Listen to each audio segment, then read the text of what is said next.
Welcome to Validated. Today we're doing something a little different. We have a new series on Constellation, the new proposal for multiple concurrent proposers, or MCP, from the folks at Anza. Multiple concurrent proposers has been a long time coming and a hotly debated topic. There's a lot of great podcasts covering Constellation at a high level, so we dispense with the overview and dive right in. If this is your first time hearing about Constellation, this might not be the easiest entry point. Throughout these episodes, my goal is not to pass judgment on MCP, but to ask hard questions of opponents and supporters, and to better inform the community ahead of a public debate and ultimately the SIMD process. In service of this dialogue, you'll hear me represent positions I may not hold, asking questions that may seem unfair.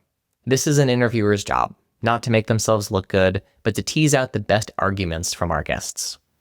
First up, we have Ben from Temporal, followed by Brennan from Anza. I recommend watching them in the order that they were released. Hope you enjoy.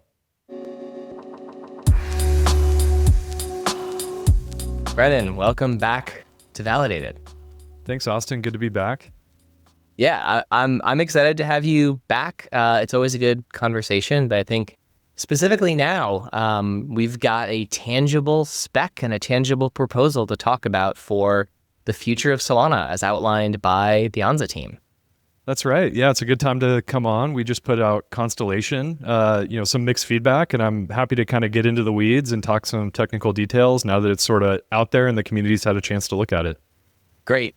So the way we're going to run this today is I'm going to try, and we'll see how well I can do at this, start off high level, big picture, objectives, problem statements, state of the network today, and then move into sort of more technicals and implementation and sort of some of the theoretical questions that I think we're going to have trouble getting an answer from anything that's not actually a demo on testnet, but we'll try and see as close as we can get today. Yeah, sounds fantastic. Let's do it. Sweet. So I want to start off like high level. The idea of Solana doing multiple things at a time is literally in the founding DNA of the protocol. This was the parallelism in the single validator at a time. And as early as, mid 2022, Tolly was talking about the idea that we should be building blocks concurrently in multiple locations. And that's not exactly what MCP is, but it's in that spirit of it. And so I want to kind of start off from what are the core motivations behind Constellation? What's it trying to accomplish?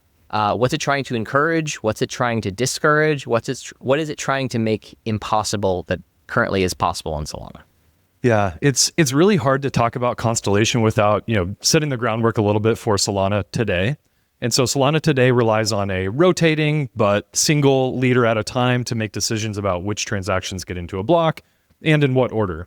And, that's really an immense amount of power that the leader holds for, approximately 1.6 seconds, barring some skewing at a time. And as we all know, when it comes to trading, being first is everything oftentimes. And so there's really huge economic value in being that decision maker. And that, just to clarify, that 1.6 seconds, that represents 4 actual Solana blocks the validator gets to build in a row. That's right. Yeah, 4 blocks, 400 milliseconds. That's how you get the 1.6 seconds. And so sometimes the 1.6 seconds is what's really important. Sometimes it's the 400 milliseconds. There's a lot of nuance when it comes to trading. Yes. But yes, that's where it comes from. And so, thankfully, I would classify the vast majority of leaders and validators as acting honestly, for some definition of honest. And, but we see some that are not. And so that is the environment that we're operating in today. And so, that brings us to Constellation. Similar to how we were addressing slot stretching and some of those types of games with Alpenglow, we are attempting to bring consistency and predictability to transaction scheduling in protocol with Constellation.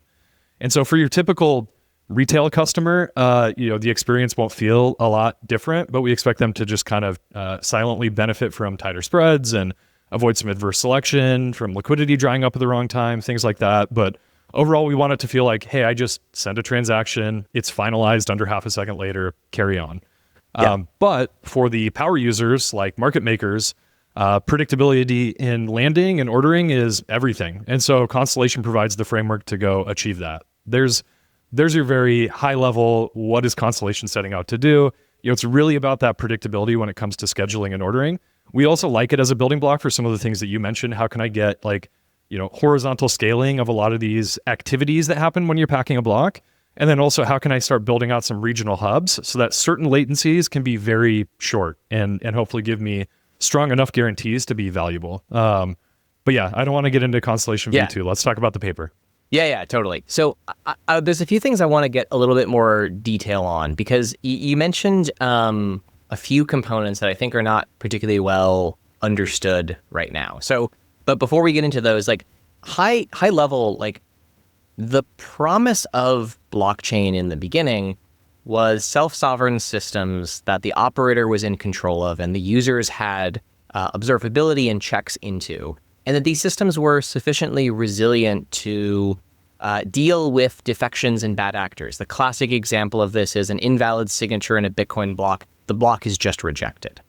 And so I want to kind of start off from like, where do you think the right amount of defection is today? Because as you mentioned, there's a few, let's call them bad actor nodes today in the system, but it's the vast minority today. Would you agree with that? Yeah, for some definition of vast, yeah. I don't think that we're talking like sub 1% when we look at the bad actors. I think it's more in the maybe single digit percentages, and we don't need to call people out by name, but it's non-negligible, and that's the problem. If we could somehow guarantee that it's a super small percentage and it'll stay there for some time, I would love not to have to do all this hard engineering work to go do this stuff. Unfortunately, that's not what we're seeing on chain today. But there is some truth to what you're saying, and I think there's some nuance here. So, I mean, the entire premise of blockchain is that there is some, percentage of stake that's going to be Byzantine. Yes. But it relies on some honest majority. Like, oftentimes traditionally today with Tower BFT, it's 2/3. With Alpenglow, we drop it to, kind of 60% live, 80% non-Byzantine. But some like majority of honest actors. And that's fine, because when you mention, hey, Bitcoin will reject it, it doesn't have to, right? It's just relying on the fact that the vast majority of people will identify that as invalid and not vote on that block. And we do the same thing with Tower BFT. The problem is when you're talking about a single leader and everyone agrees, yes, this is the leader at this time, that now there is no consensus on that. It is a dictatorship for a short amount of time. Yes. So that's when it becomes a problem. So I guess like one of the problems that you've established makes a bunch of sense. So there's all of these things that would be desirable to have. Now, implementation is always where you get disagreements. I think most people would agree with the statements that landing transactions is too hard. There's too much variability in when a transaction gets included, and a validator has potentially too much discretion. Maybe not in terms of what they can actually do, but what they can technically do. They have a lot of discretion to create negative outcomes for users today. There's a lot of other solutions to this, and I'm sure you guys explored a bunch of them. One of the ones that just keeps coming up on Twitter is what if there were just rules about transaction ordering and the block is rejected if those rules aren't followed? Why do we need to create this whole system that has, proposers and attesters and these other components? If indeed what we want to do is enforce ordering, we can do it in the same way we enforce invalid signatures or something along those lines. So I want to kind of get into some of the alternatives that you guys initially, there's a great research team at Anza. There was not just one proposal for MCP, nor was it MCP is the only thing we considered. Walk me through a little bit about how you guys landed on this as the proposal to bring to the community. Yeah, if you think the Constellation proposal is long, you should see the graveyard paper that we have. It is much longer with all of the ideas. Because it's tough. We kept kind of coming around and saying, okay, we've got this thing. Now we need to solve this problem. Now we simplify. So we're kind of growing it and shrinking it dynamically all the time. And we had to cycle through this thing. And there were so many ideas that sound kind of nice and elegant and simple, but have a couple fatal flaws, and into the graveyard they would go. And then we try and resurrect them. And so anyhow, yes, we kicked around so many different designs. And essentially we're trying to do what you described. How do we define what a good ordering is and go enforce that? And there's, I very much think of Constellation as two pieces. There's the in-protocol ordering piece that's really important. And that can be fairly simple. I think you don't need a lot of the new kind of roles and entities that you see in that kind of anchor diagram that we have for Constellation. So that part's relatively straightforward, but there are quite a few gotchas that bring in some necessary complexity. But yeah, we really like that piece. The part that's really tough is censorship resistance. So I can look at all the transactions in a block and say, hey, does this follow some ordering rules and some, short market tick and all those types of things? And that's great. It's really hard to know, what did you not include in the block? And was it honest network issues in this transaction? This packet got dropped, or is it malicious censorship? It's really hard to tell. Or is it, in there, but it's delayed, right? We have to kind of distinguish between all of these. And really, to solve the censorship or even the resiliency problem, we need to start bringing multiple entities into this, right? So that's where you start getting multiple proposers. And that's where a lot of the complexity starts layering on for why you start building this system. I've heard a lot of people say, hey, why don't we just have the proposers and the leader? What the heck are these attesters doing here? Why do we need all of this complexity in the middle? But yeah, if we start kind of walking through some of the technical details, it's really around who can censor what can you selectively drop from the block? And then on the back end for the validators, how do they know which of these kind of sub proposals to actually include? What was able to hit the timing requirements? How do we minimize some of those timing gains? And so, yeah, we kind of start from the place that you described. And then, by actually making this thing a little more airtight, we start walking into a more complex solution, and Constellation is the output on the other end. Yeah, so I want to get into all of those technical details, but I want to sort of start from like first principles perspectives on transaction ordering. What is Anza's view expressed through this proposal on what transaction ordering should be? What should determine it? What should be allowed? What should not be allowed? What levers do developers have or market makers have to influence any type of transaction ordering? Yeah, we want the competition to be based on priority fees in protocol. And so that's really what is deciding the order, turning it into an economics game. I've seen a lot of debate around, should we run an auction or should it be first come, first serve? First come, first serve sounds really nice. My, quip that always comes back is, do I get to be the one that auctions off the timestamps, or what interval are you auctioning off the timestamps, right? It's actually quite difficult to get honest timestamps, especially when, a nanosecond here or there is really what matters. And do I have any sort of ability as a Byzantine actor to drag that timestamp this way or that way?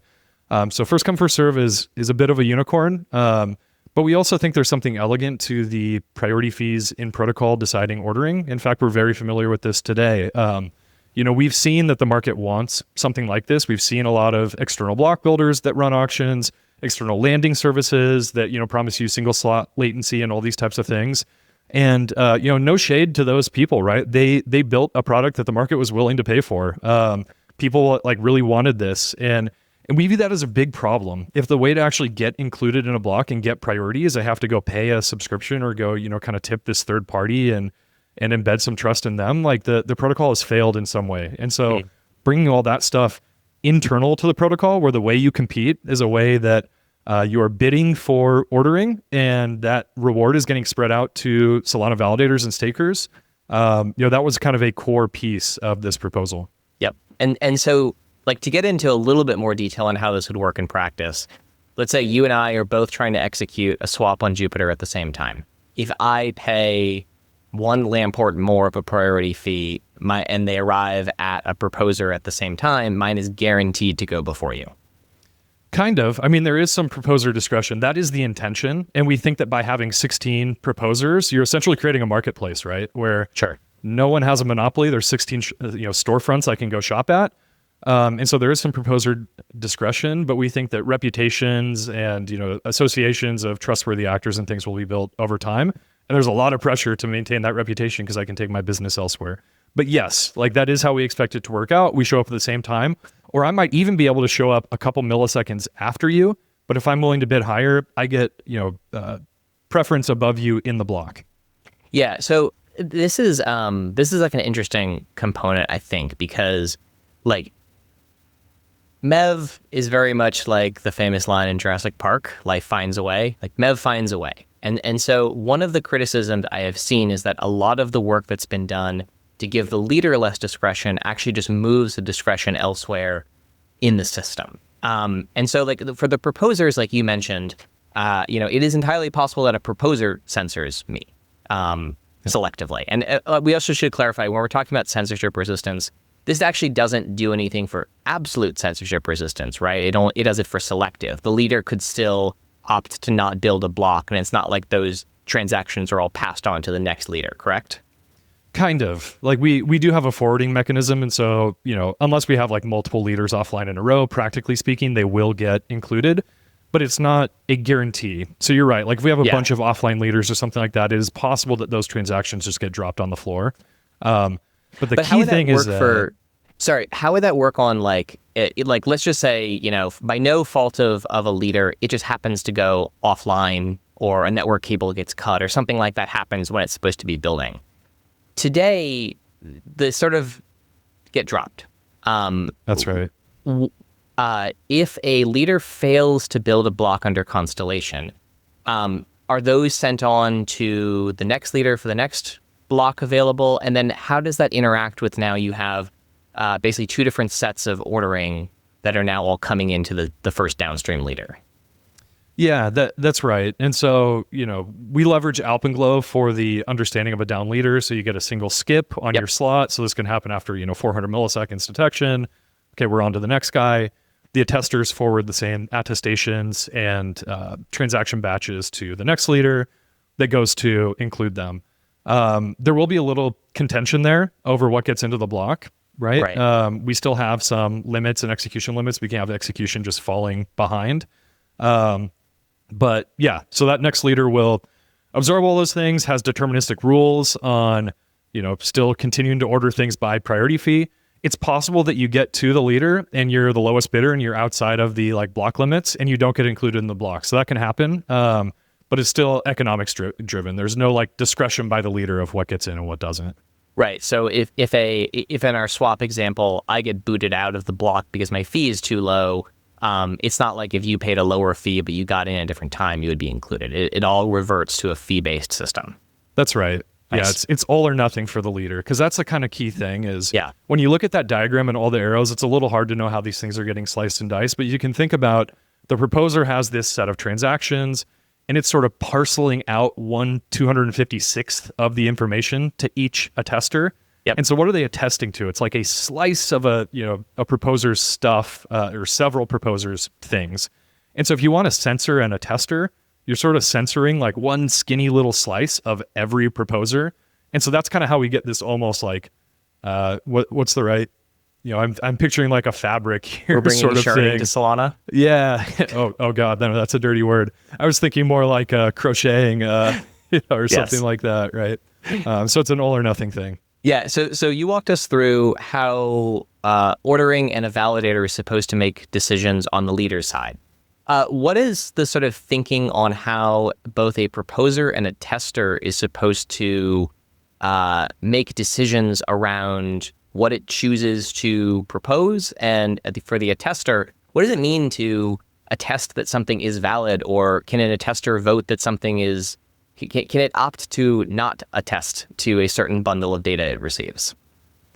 Yeah, so I'll start with the attester because that one's a lot easier. It's very simple. It's very mechanical. It's not doing a whole lot. It just receives shreds, one shred from a batch for each of the proposers.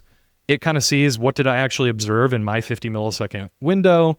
I forward those on to the leader. I'm streaming them out as I see them. I sign an attestation that says, okay, here's all the stuff that I observed, and I send that to the leader. So it really has and it's just coding shreds. It really has no visibility into the payload. It doesn't know what it's getting. Yes, it could lie and say, I don't like this proposer. I didn't see its shreds, but this goes back to that Byzantine thing. We only need half of the attesters to be honest and say that they saw what they saw in order to be able to go pack that proposer's payload. And so, yeah, there's not a lot of discretion on the attester. There's, a lot of these entities, you need heavy collusion. This is part of why we select 256 of these, right? Is because we're getting like a sampling and it needs to be Byzantine fault tolerant. But yeah, so they have very little discretion and they're just more or less forward stuff on, build this kind of chain that I'm signing and boom, away I go. On the proposer side, there still is discretion, right? They're seeing transactions, they're seeing payload. There's information asymmetry that's happening there. We think it's limited because you're one of 16 entities. You have no idea what's going on in those other proposers. Mm-hmm. And there's a big incentive to kind of align what you're doing with the rest of the network, which is just pack transactions quickly, get them on, IBRL, go. which is a little different than the universe today when you know that you have a monopoly on the flow. Right. Because unfortunately, it's not a volume game when it comes to like number of transactions. It's really a top heavy game. So you only need a handful of transactions, to make huge rewards, which is just a very perverse incentive today. And so if you have that pressure of, if I don't pack fast, you're going to take your business elsewhere. We think it leads to a really good place of, hey, my best strategy here is just pack the dang thing, and go collect my inclusion fees. Yeah, as a side note, it's very interesting how almost every system in economics works that exact same way. Like just on blockchains, on Base, it's something like 80% of the fees paid in a block are the first 4 transactions. For free-to-play video games, 10% of your users and 90% of your revenue. It's very interesting how it doesn't really matter what economic system it is. Almost everything is quite top-heavy, which is just an interesting observation on the course of how all these systems get built. It's not a Solana or blockchain-specific thing, Yes. Which is interesting. I completely agree. And I see, so many arguments that are so seductive, and I wish they were true on the timeline. And one of them that I hear is, we're just going to IBRL this thing so much and create so much volume. We're going to bring all payments to Solana that there's going to be so much activity. You're not going to have time to reorder and do any of these malicious things. And I go, sounds really nice. I could just filter out all the payments activity that we're giving away at cost and just focus on the heavy trades. And that it's more lucrative today, unfortunately. I wish it wasn't true. So you talked about wanting to change the incentive economically for how blocks are packed. What is the economic incentive for the proposer? If you're sitting as a greedy, self-interested proposer, what's in your best interest? Or even if you're not a greedy, you're greedy, but you're not nefarious, what should you be doing to maximize your earnings? And I want to get into like economics and token flow a bit later too. Yeah. Yeah, the economics one is interesting, and we were a little light on these details. We're going to expand on this more when we actually come with the SIMD that has, more understanding for people to actually perform governance on. But we have a lot of the high level figured out. We need to do a little bit of, a little capitalism, a little socialism when it comes to the fees here. Mm-hmm. And so, we have part that is sort of shared stake weighted with all of the entities in this picture, and that is the priority fee part. And then we have a piece that is, only captured by the proposer, which is the inclusion part. And so I like your framing of, okay, what is a, greedy, informed proposer going to do? Where are their selfish incentives aligned? Because that's often a good predictor of like what's actually going to happen in the wild. And if I'm a proposer, what I want to do is look at essentially how much DA is allocated to me, the data availability, and how can I use that most efficiently to capture the most inclusion fees? And so, basically what that looks like is transactions coming in, I sanitize them, I make sure they're valid, I have a heuristic that makes sure that they can actually pay the fees, and then I pack them and send them along the way as soon as possible so I can, utilize as much of my DA as possible. That's essentially the resource that I'm auctioning off is DA. So proposers are full nodes then, because they're doing fee payer checks? That's right. These are all full nodes, whether we're talking proposers, attesters, relayers, leaders. It's all just the same piece of software, same hardware, serving different roles, oftentimes at the same time. So you mentioned there's a little bit of capitalism, a little bit of maybe state capitalism going on too. Yeah. One of the pieces that is in this, which is a very big economic change, is that rewards are no longer based on what a validator does. And on some level, you can see this and say, of course, if the validator has no discretion over what goes into its block, why would it be rewarded specifically for what goes into its block? As of now, a validator is highly rewarded for what it decides to put into its block. Walk me through a little bit of like why that change was made, and are you concerned at all about the average quality of a validator dropping if now the incentive is to perform exactly at cluster average? Because right now there's a lot of money, there's a lot of R&D put into highly staked validators to make sure that they always operate as performant as possible because their economic upside is tied to their performance as a node. Yeah, so I think there is still incentive on what's going into the block. There is still fee sharing that's happening. I expect a huge portion of that to be the priority fees, similar to how it is today. It's very analogous to the base fee and priority fee concept that already exists. It's just now we have priority fee for ordering, and it's more enforced in protocol. And the base fee, I think of it more as this DA piece, where it's, okay, here is a chunk of well-formed transactions coming into the leader that will be scheduled deterministically. And so it's a lot of the same incentives that exist, but there are more parties. And so the incentive, like the reason why we need these two fees is because, one, if everything was pure capitalism and, hey, as a proposer, I get to capture all the fees for what I include, the problem is that you can hack the system. And so all I need is my proposer. I can bid infinity. It's, I'm putting money from the left hand to the right hand, and I get infinite priority into the block. The system's cooked. And so if I need to share some of those rewards, then I can't just bid infinity, right? Because then I've got leakage. And I go, oh, shoot, I have to actually pay this thing. That's a problem. So I need some sharing. It's also a very convenient way to just incentivize the non-Byzantine actors to do their job, like actually send the stuff as an attester. It offsets whatever small egress costs might be there that might incentivize me to not act honestly and not like send stuff and not be a good network participant. And so, okay, everyone has kind of an incentive to do their job, actually make the blocks, say there's rewards, they get shared, all that kind of stuff. And then as a proposer, I do have some selfish incentives. Like I want to utilize my DA layer effectively to just slam as many transactions, as many high quality transactions as I can into the leader that get into that block on time so they can go get included. And so there's a lot of, well-aligned incentives to just run the default thing there.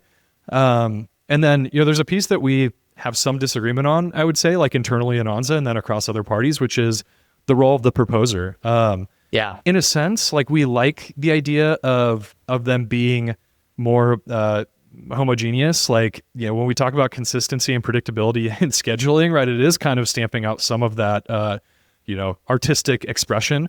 At the same time, I think there is still some surface to differentiate there.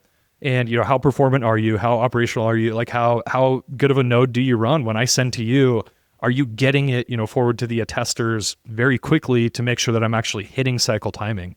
And, for some very power users, right, it's not a 50 millisecond batch. I really want to skew towards the end of that batch. And that's incredibly important. So there is an opportunity to parlay your, operational skill into being a good trusted proposer, getting more flow, collecting more inclusion fees. And so there absolutely is, a merit-based system here. And then the last thing I'll mention is, I think for a lot of these validators, what do they care at the end of the day? It's kind of, okay, well, like, what does this mean for my business? Sure. What does my income look like in this new system? And I'm really confused why any stakers or validators would possibly be bearish on this design. The fees are now the thing to compete on.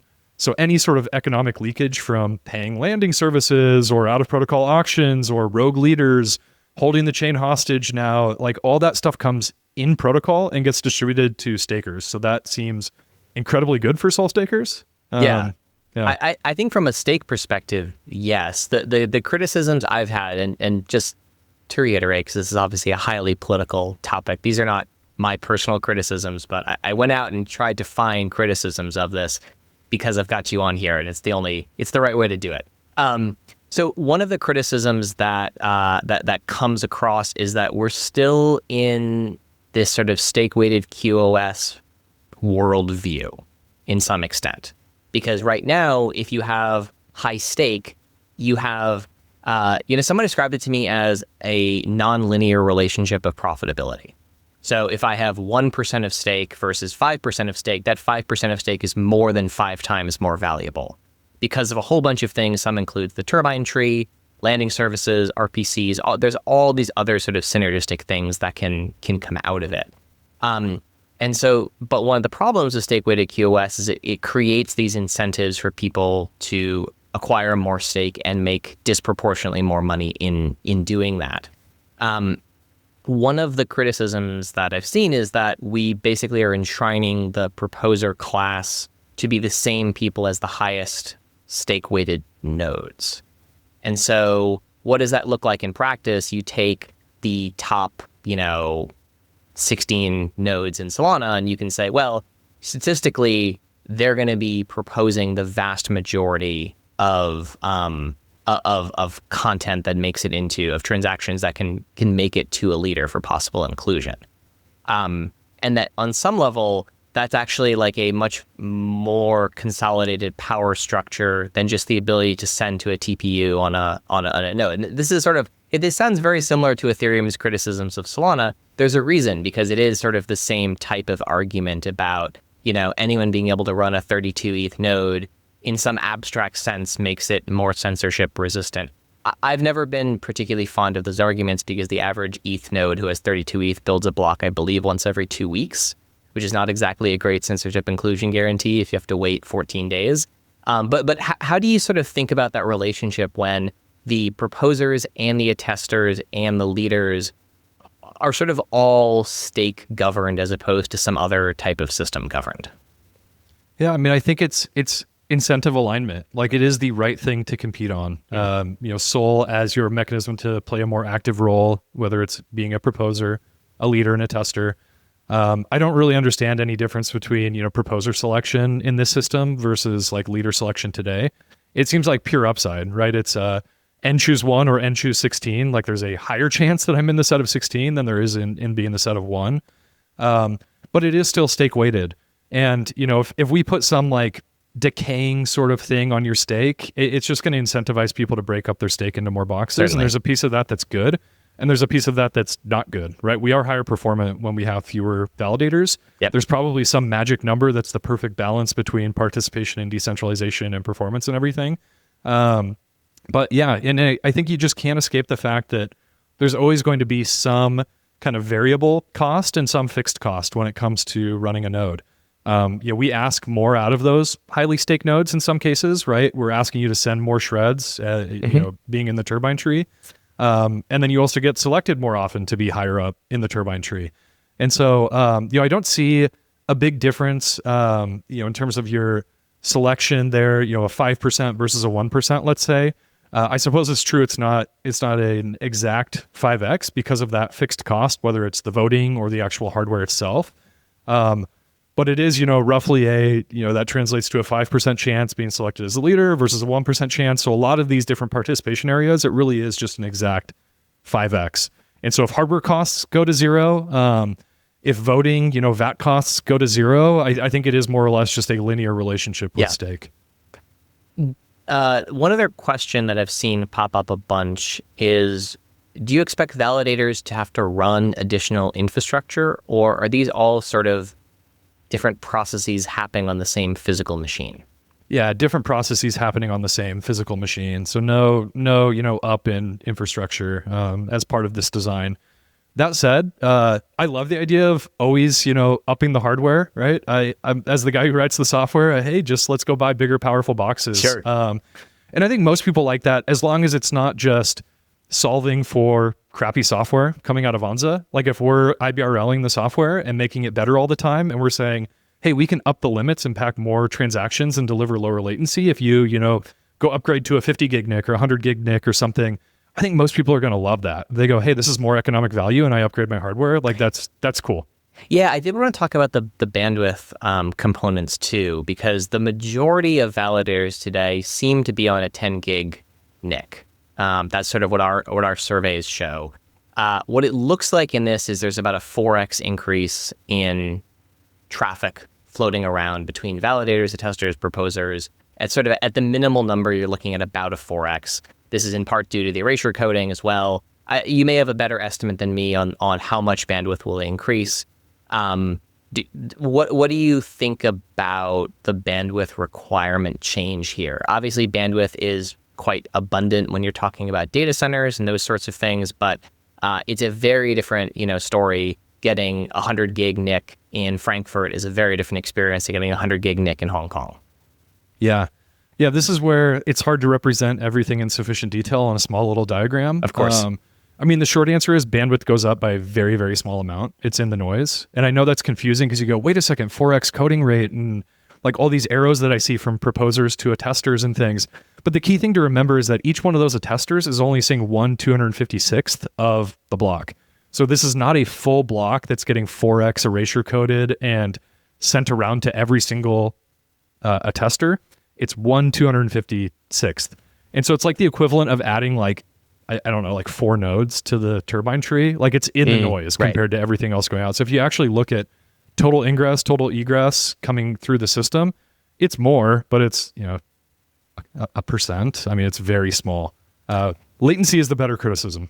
Yeah, we'll get to that one. But I wanted to hang on bandwidth for a second because one thing that we see is that RPCs have significantly more bandwidth than leaders, usually, generally speaking.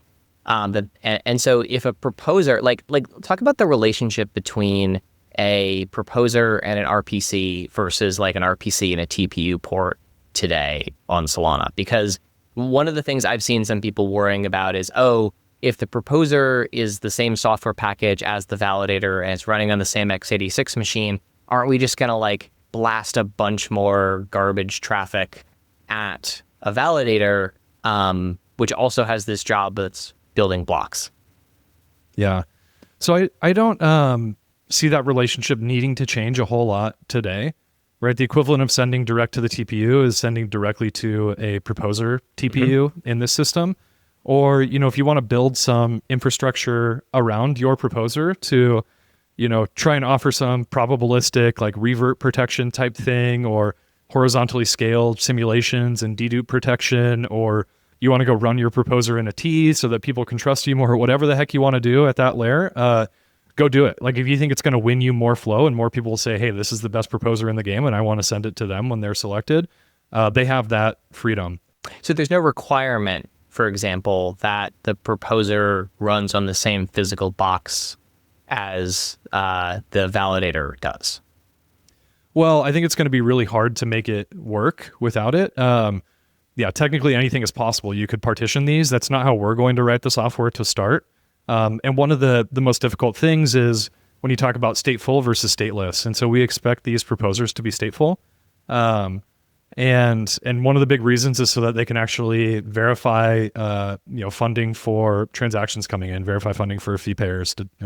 That's really important to utilize their DA properly. Yep. Okay. Interesting.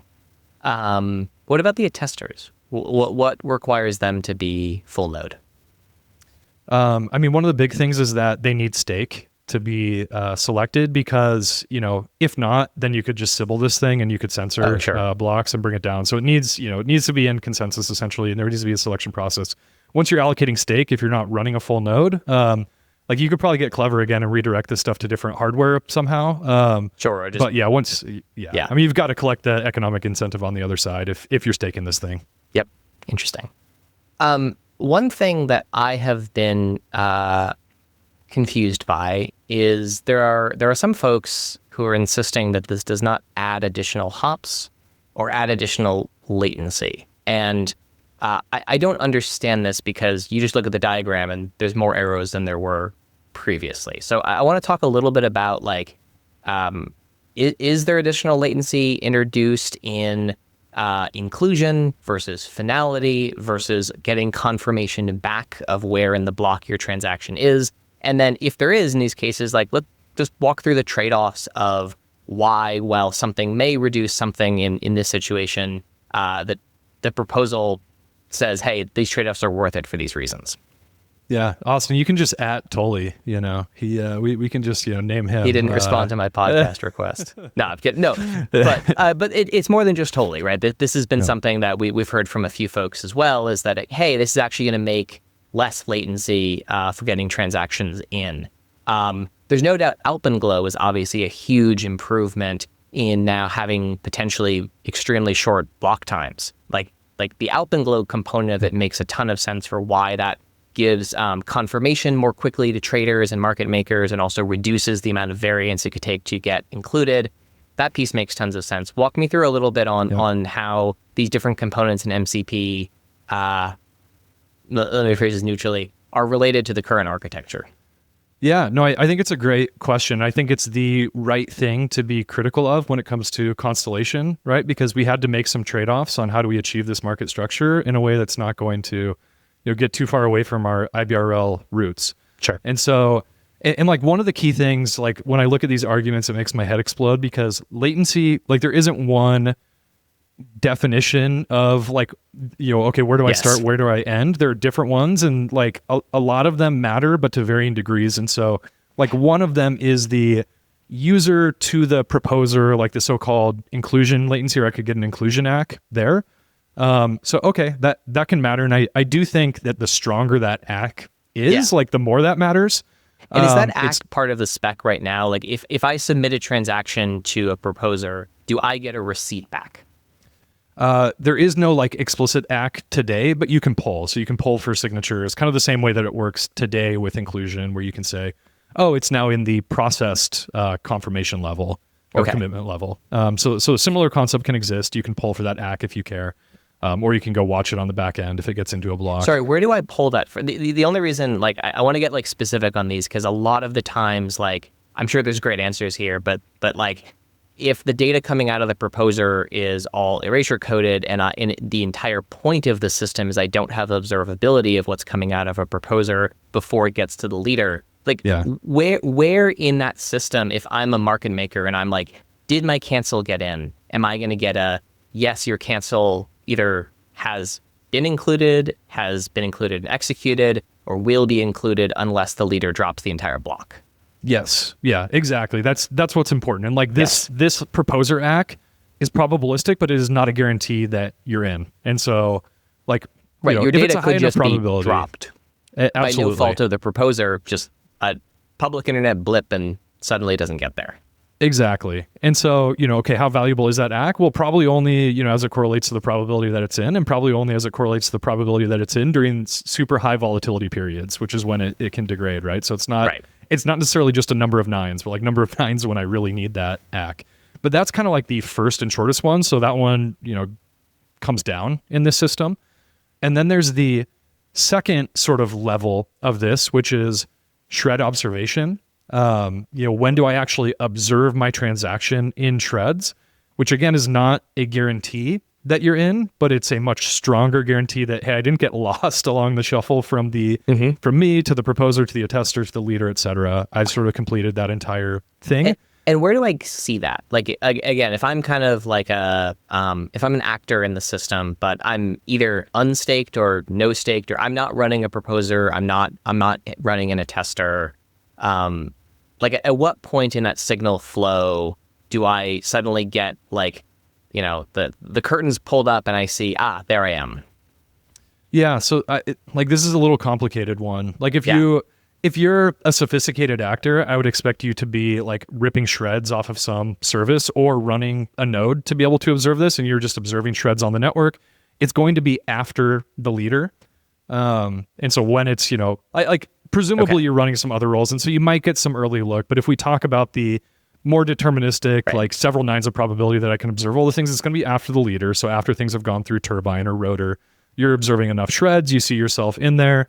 If you really don't have access to any of those nodes, then you're probably going through an RPC type query to say, okay, when have you observed the shreds and indexed this thing and told me when I'm in a block? And you can hit them with different commitment levels, which brings us to like the final latency that matters, which is, when has this thing like executed and been finalized, and it's like part of the canonical chain, and that's going to be post consensus. Of course. Yes. And so like when we look at the bookends of that, we don't see this thing getting any longer. Like the very front end gets shorter on the process stack, but it's also like lower probability, I would say.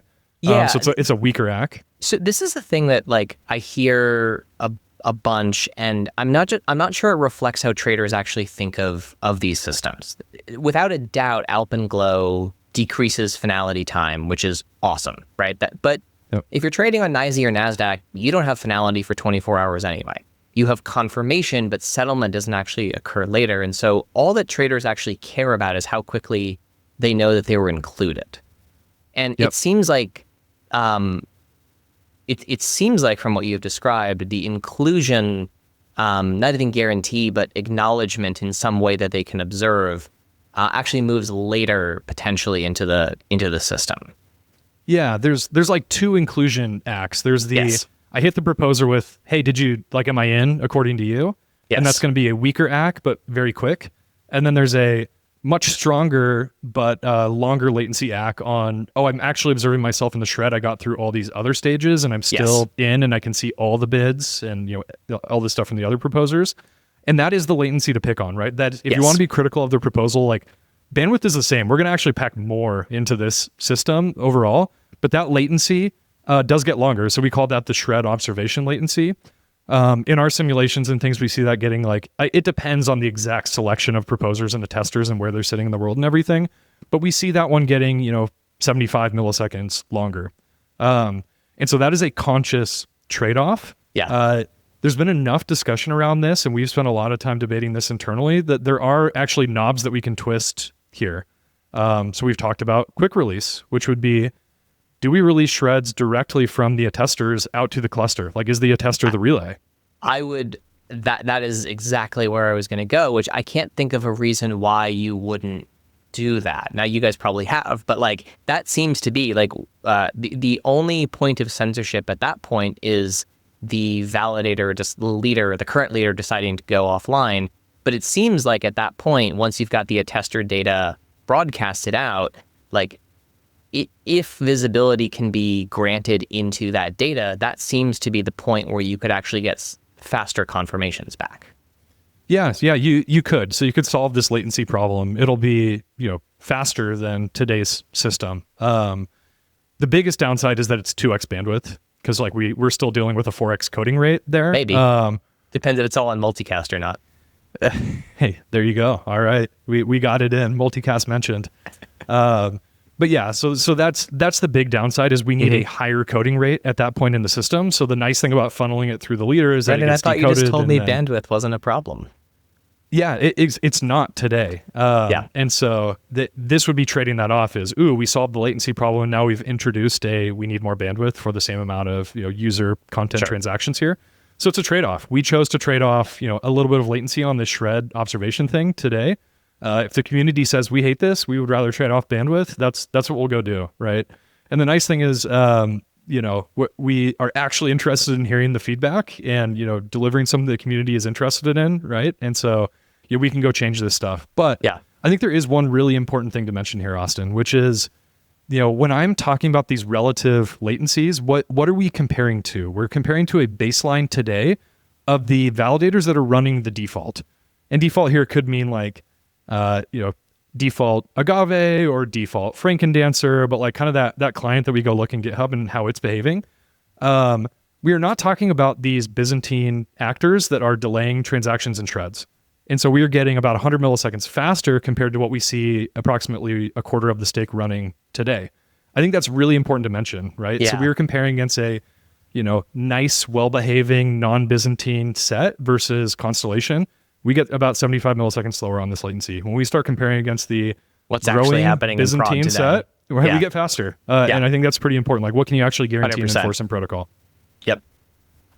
One of the other things that was brought up on the episode we did with Temporal, which you can find in the feed now, was this sort of idea that a validator actually doesn't have to, or a leader still has a little bit of discretion in when to include data it gets from the attesters and proposers. And on a certain level, you can say, well, they're located in different places in the world. If we don't want to have this 50 millisecond requirement that all the testers and all the proposers must be within 50 milliseconds of the node, we need to just account for the fact that the speed of light is too slow and have some variability there. That does seem like a point where it's very hard to prove when something arrived. And if we're talking about, I think they're called something else now, but they're effectively slots. Right? Yeah, cycles. Cycles, yeah. yes. Sorry, cycles. Yep. So a validator has some optionality within its cycles of where it puts data that it receives still, correct? Kind of. So like when you look at the cycle and the 50 millisecond thing, the only layer where it's like actually meaningful in terms of having like a decent wall clock and everything is the attester. So the attester is the one that is having the cutoff of, hey, proposer, did you send me your shred in time to get included in this window? And then I build the attestation around that. Like you'll see the concept for the proposers, and they attach it to some of their metadata, but it's really just as a tool to say, hey, this stuff kind of goes together, almost like an erasure batch today. Yep. But like, if their wall clock is totally off, they're still sending, as long as it's not like as long as they send to a reasonable set of attesters, things still work. Like you don't actually need to be that in sync for it to work. Now, the more in sync you are, the more you can hit the end of the batch, which is going to be valuable and make you a better proposer. Yeah. But this isn't like oh my gosh, if we're not synced perfectly, we can't target and like I can't land on Solana. Like that's not the case at all. The attester is really the authority when it comes to these windows. The leader is still dealing in slots and block land. Like it intuitively understands cycles because it's seeing attestations come in, and that's kind of as soon as it can pack, and it wants to pack quickly and get it out to the cluster, because it's still dealing with Alpenglow consensus and still enforcing 400 milliseconds or maybe in this time frame 200 millisecond slots. But yeah, it's really dealing with slot land, so it's not concerned about 50 millisecond type things. So when is that leader actually allowed to go, and how long is it allowed to wait? Well, it could wait forever and miss its block and not build a block at all, and it gets skipped. Obviously, there's a huge incentive to not do that. It can wait 50 milliseconds, and in theory, it should get a lot of attestations at that point. It needs to select at least half of those to be able to build a valid block. So you need half of the attestations, 128 of those from the attesters. And that's what you can include. And so you could, if I received all 256, right, I could pick my favorite 128 and include those and go. And then the question is, how much discretion does that give me in actually being able to choose which transactions get in? It's really tied to how Byzantine is the attester set, right? Or how crappy is the targeting, how off are we on latency and things like that. So it's actually very difficult for the leader to do anything interesting here. I think the simple, obvious thing is as soon as I get 128 of those attestations, rip it and then just wait for the next cycle. Interesting. Okay. Yeah. So walk me through a little bit of like, we talked a little bit about like mass collusion, right? Obviously, if half of the attesters collude or if a bunch of the proposers collude, like you run into system problems there. But that's true in every blockchain system. If 51% of Bitcoin colludes, like too bad, Michael Saylor. When you look at the ability for someone to have a highly staked node, they will be a proposer when they are also the leader. Like, that's right. Statistically, that'll happen quite often.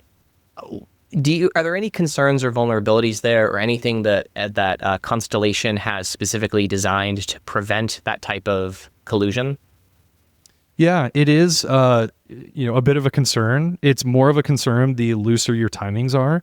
And so that's like the big consideration in how you can stamp this out is, there is a delay in terms of when does the cycle window end versus when does the leader have full visibility into the transaction flow, right? Because like, how does this work? Well, the proposer gets a partial view into things. And so we think that by having these, 16 different storefronts, you can take your business elsewhere. A lot of this works. And some of those incentives apply to the problem that you're describing as well for how we combat this.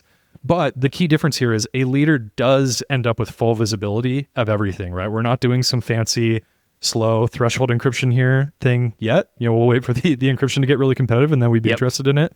If we don't hit a, post-quantum world in the meantime. And, but yeah, so that leader that has full visibility into the flow, like the attack you're describing is they see all the things and now they can submit more informed bids and the auction breaks down because of this. And so the way you combat that is, the informed actors are sending closer to the end of the batch.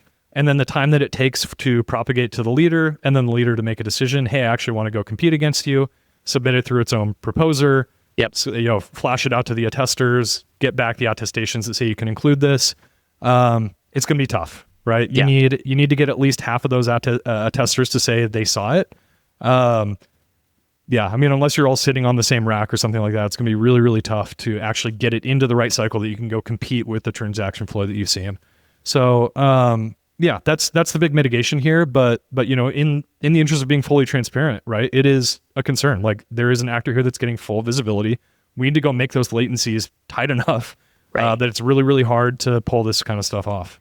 Yeah, I guess another question that is sort of a compilation of a bunch of different questions that I've seen come through is around the 16 proposers and resource allocation between them. So if I am a market maker, it's the cost of inclusion is so low that it makes sense for me to send my cancels or my price updates to multiple proposers. Just in case one of them happens to go offline, the cost is so low, I might as well send it to 4 out of the 16 or something along those lines, just in case a data center's down or a cable's cut or something along those lines.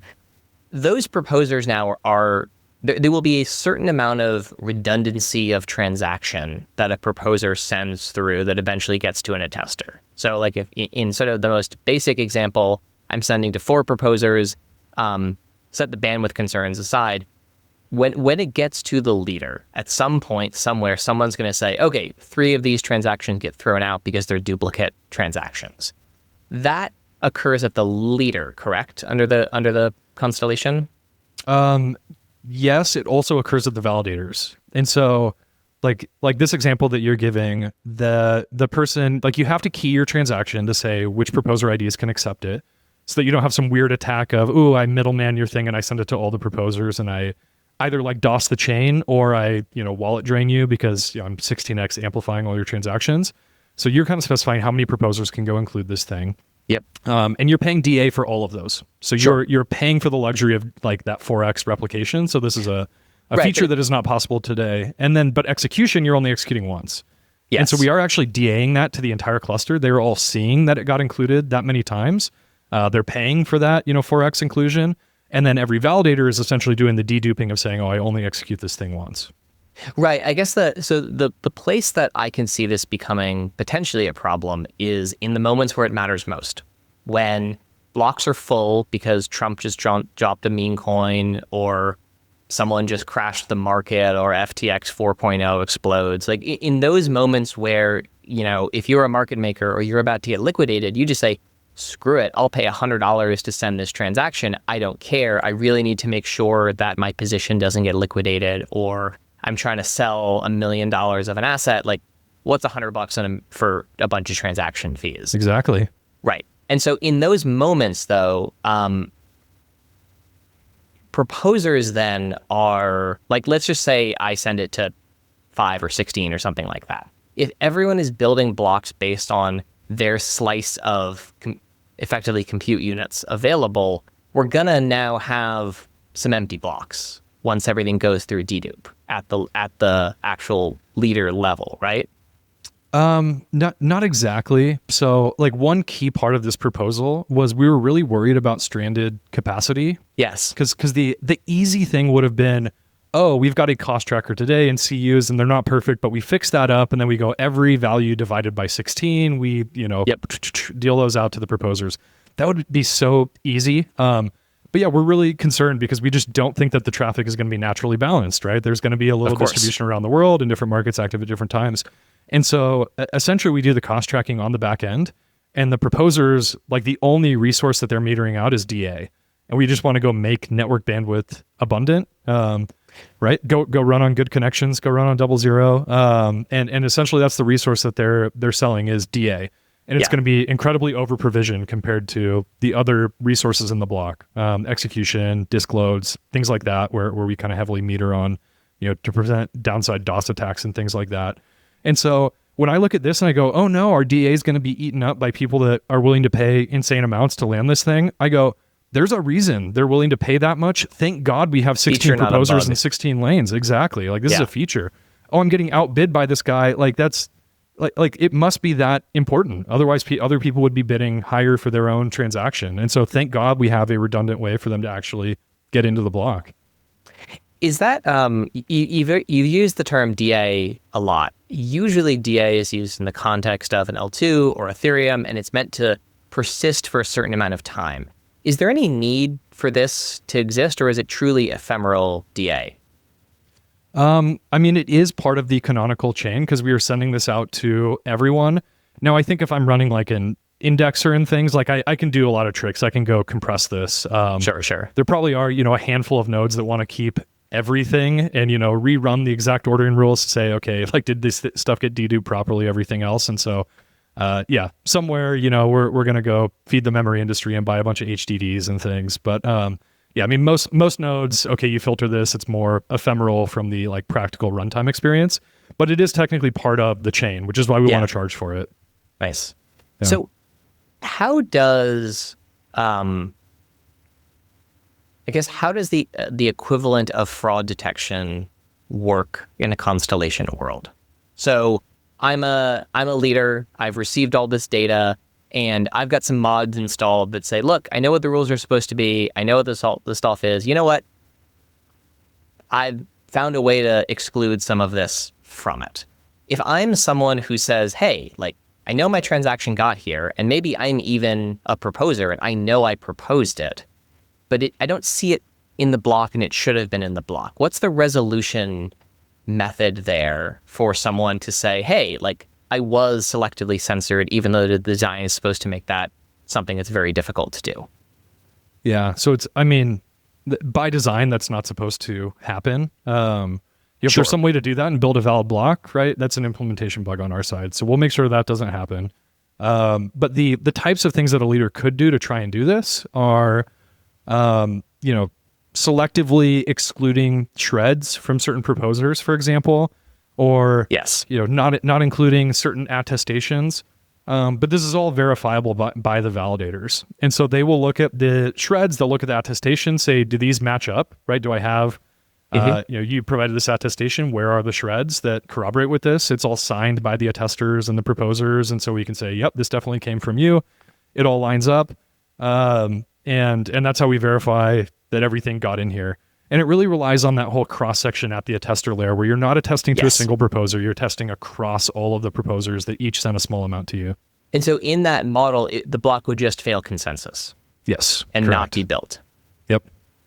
Okay. And so the rest of the cluster would just reject the block as saying, hey, we have proof that you were supposed to include this, you didn't include this, therefore the block is invalid. That's right. Yeah. And this stuff is pretty straightforward. We also talk about proposer shenanigans and fault witnesses and fault proofs there. And so this is where, if there's some equivocating proposer or, something that doesn't deserialize and things like that, we also have this like garbage pile sort of thing at the end of the block where you can essentially stick shreds that go, look, here it is, sign to this one, they're in conflict. And then we can take some action on that, whether it's mark all of that proposer's transactions dead or something harsher like slashing.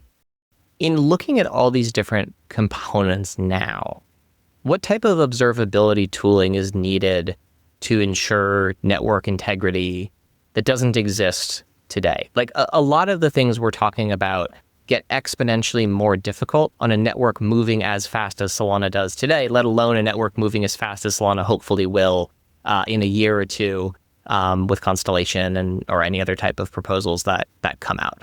Because that's one of the big problems. Like, Polygon had a lot of resolution methods, and they all basically required reorging of the blocks. Yeah, I'm hoping that you solve this problem, Austin.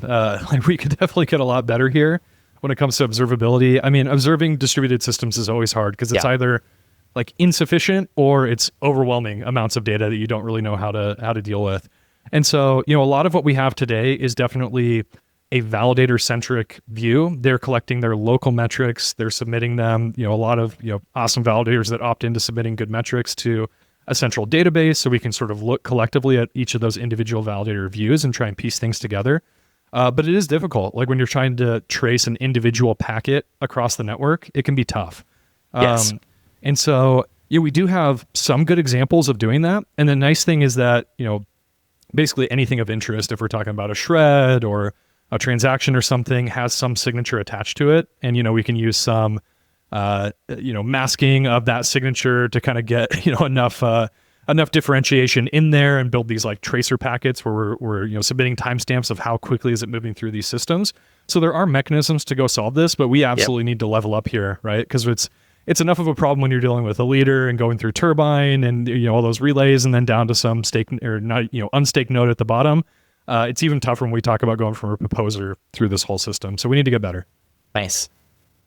There's one sort of side component I want to talk about today as well, which is the concept that Solana is not keeping up with Hyperliquid when it comes to perps. This is, I think, something that pretty much everyone has acknowledged, that like perps on Solana today are not competitive relative to like what something like Hyperliquid has to offer. There's a lot of hope that MCP is part of a change that makes Solana more as competitive on perps as it is on spot.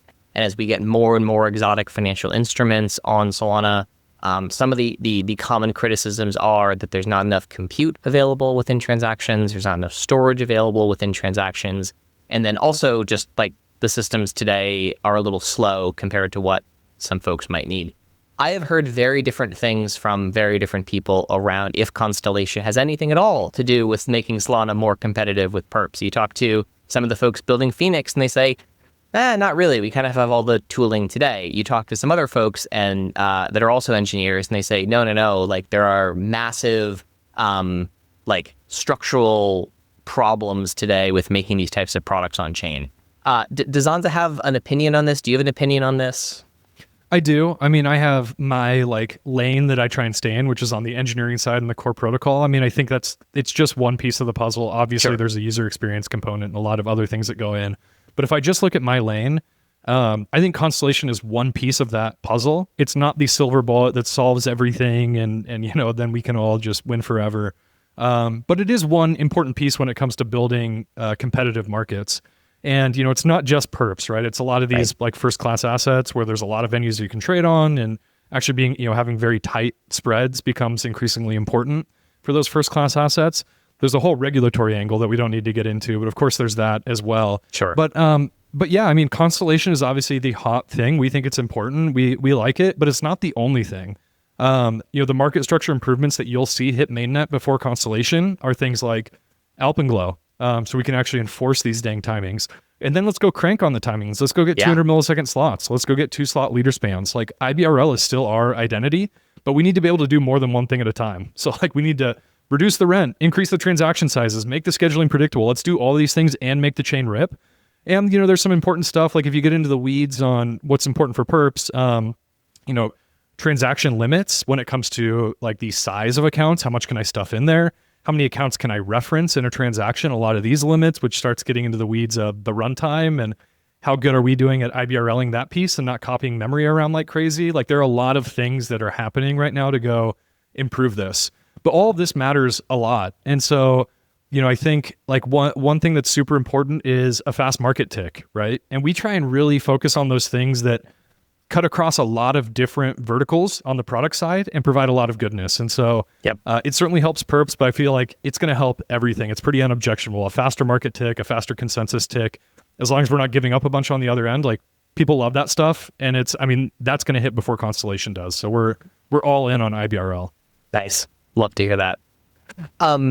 You mentioned there's a bunch of other stuff Anza's working on. Obviously, Alpenglow is one big component of that.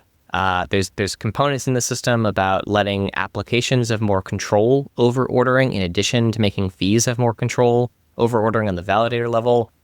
So I guess kind of my last question before we wrap up is, give me kind of the world of what Anza's working on now, as well as sort of, I'm not going to hold you to any roadmaps or dates, but the rough ordering that people should expect this stuff to roll out in. Yeah, I think when we look at like the current hot topic of these market structure adjacent at least features, it's more or less what I said. We're having some heated debates on which side of Alpenglow some of these slot acceleration things fall on. So those are still ongoing right now, but roughly like the first tier of things that we want to get out is Alpenglow, 200 millisecond slots, 2 slot leader spans. And so we get a faster market tick. We shrink the monopoly period when it comes to leaders, which doesn't solve the censorship problem, but at least reduces the period that you can censor or do reordering things. And then Alpenglow to actually go and force slot times, speed up finalization on the back end, all these types of things. So that's kind of tier 1. We expect those to hit 4.1 this year, which is a few months away. So that's one thing. And then when we start getting more into Constellation territory, Constellation is really just a basket of features. It is not like Alpenglow, which is a big bang, needs to go at once. Like you can't just ship 10% of a consensus solution, right? It kind of needs to be the whole thing. That's not the case with Constellation. It is this like slow march of things that are going to be trickling out in releases. And so the first one that I'm really excited about is in protocol ordering. Like I'll make this joke. Like one of the things I'm most excited about when it comes to MCP, or we call it Constellation, but it's our MCP design, is the single proposer part of MCP, which is the in protocol ordering. So we'll take, those transactions, we'll have a deterministic ordering within a batch, and kind of wrestle away maybe some of the malicious games that you can do with, ordering things or kind of holding holding transactions hostage and delaying them and some of those things. It doesn't solve all of these problems because, there is still latitude to move things between batches if your market tick is smaller than your leader span. But it does make it certainly more difficult and gives you some level of predictability. And then we need a faster, observable market tick on chain. Today, the observable market tick is a slot. It's 400 milliseconds. 400 milliseconds is a lot of time for your oracle to go stale. With the finest on-chain understanding, you go, okay, my on-chain understanding is this oracle is as fresh as it possibly can be, but it can still be 400 milliseconds plus out of date. So that's a problem, right? If we get that down to 200, 150, we can quote tighter. So this is all good stuff. And then after that is the bigger bang of actually stepping into the multi-proposer world, and that's where you need a lot more of this necessary complexity to enter the arena.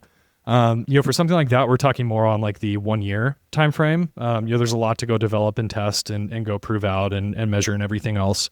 So yeah, when it comes to market structure, those are a lot of the exciting things. But then I'll touch on one other maybe track that actually this does impact market structure as well, though it's kind of a different lane.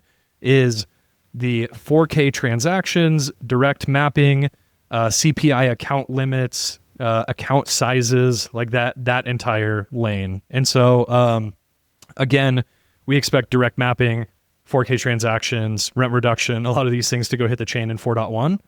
So 4.1 is going to be a banger. You're not going to want to miss that release. 4.1 is which quarter?